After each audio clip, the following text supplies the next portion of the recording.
என் உயிரிலும் மேலான ஜோதிட ஆன்மீக பெருமக்கள் அனைவருக்கும் ராமநாதபுரத்திலிருந்து டாக்டர் ஆர் தனசேகரனின் அன்பான வணக்கங்கள்.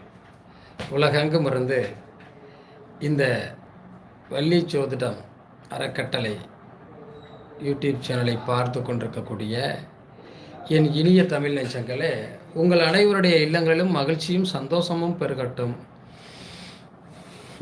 அன்பும் ஆனந்தமும் நிலைத்திருக்கட்டும். இந்த அற்புதமான தருணத்தில் உங்களோடு பயணிப்பதில் பெருமகிழ்ச்சி அடைகின்றேன்.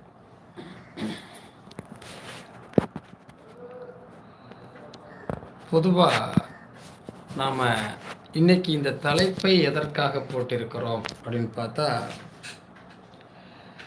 யாருக்காகவும் நீ காயப்படுத்தி கொள்ளாதே. உண்மை தானே? யாருக்காகவும் நீ உன்னை காயப்படுத்தி கொள்ளாதே. உன் வாழ்க்கை பாதையில் வருபவர்கள் எல்லோருமே வழிப்போக்கர்கள் தான். உண்மையா இல்லையா? இன்னைக்கு உறவுகள் கூட வழிப்போக்கா இருக்கு, சொந்தங்கள் கூட வழிப்போக்கா இருக்கு. சில அண்ணன் தம்பிகள், சில அக்கா தங்கையினுடைய உறவுகள் இருக்கக்கூடிய வாய்ப்புகளை பார்க்கிற போது கூட நம்ம மனசுக்கு என்னடா வாழ்க்கை, அவங்க அண்ணன் தம்பி, அவங்க அக்கா தங்கச்சி, அவங்க உறவுகள்லாம் எவ்வளோ சந்தோஷமாக இருக்காங்க, ஒருவரை ஒருவர் புரிந்து கொண்டிருக்கிறார்கள், ஒருவர் மீது ஒருவர் அனுபவித்துக் கொண்டிருக்கிறார்கள், உண்மையிலேயே அவர்கள் நன்றாக இருக்கிறார்கள் என்று தோன்றுகிறது. நம்மீது அப்படிப்பட்ட ஒரு பாசம் இல்லை என்ற ஒரு வருத்தம் தோன்றுகிறது. இந்த பாசம் என்ற ஒரு விஷயம் தாங்க வாழ்க்கையில் நம்மளை மனிதாபிமானத்தோடு கொண்டு போகும். உண்மையாகவே நீங்கள் நினச்சி பாருங்க, வாழ்க்கையில் வர்றவன் எல்லாருமே நம்ம கூடவே இருக்கானா?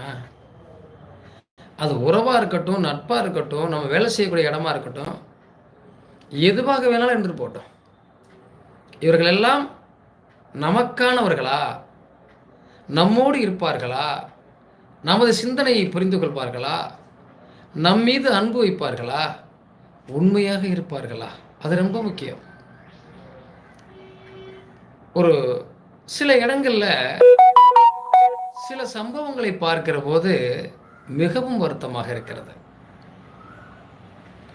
நிறைய சகோதர சகோதரிகள் சொல்லக்கூடிய வார்த்தைகள் மனதிற்கு வலியை கொடுக்கிறது.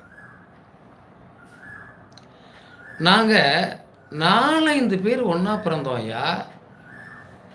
அண்ணே, அக்கா, தம்பி, தங்கச்சி எல்லாமே 5-6 பேர் பிறந்திருக்கோம். சிறப்பாக வாழ்ந்தோம். அப்பா அம்மாவோடு மகிழ்ச்சியாக வாழ்ந்தோம். ஒருவர் சொல்வதை ஒருவர் கேட்டு ரொம்ப கஷ்டப்பட்டு வாழ்ந்தோம், மகிழ்ச்சியாக வாழ்ந்தோம். அந்த மகிழ்ச்சியான விஷயங்கள் நீடித்ததா அப்படின்னா, திருமணத்துக்கு அப்புறம் அதில் அவ்வளவு விரிசல்கள் விழுந்தது. இந்த உறவுகள் என்பது நம்மோடு ஒட்டி இருக்கிறதா அப்படின்னு பார்த்தோம்னாலும் அது இல்லை. உறவுகளும் ஒட்டி இல்லை, நட்புகளும் ஒட்டி இல்லை. என்ன வாழ்க்கை தோணுதா இல்லையா?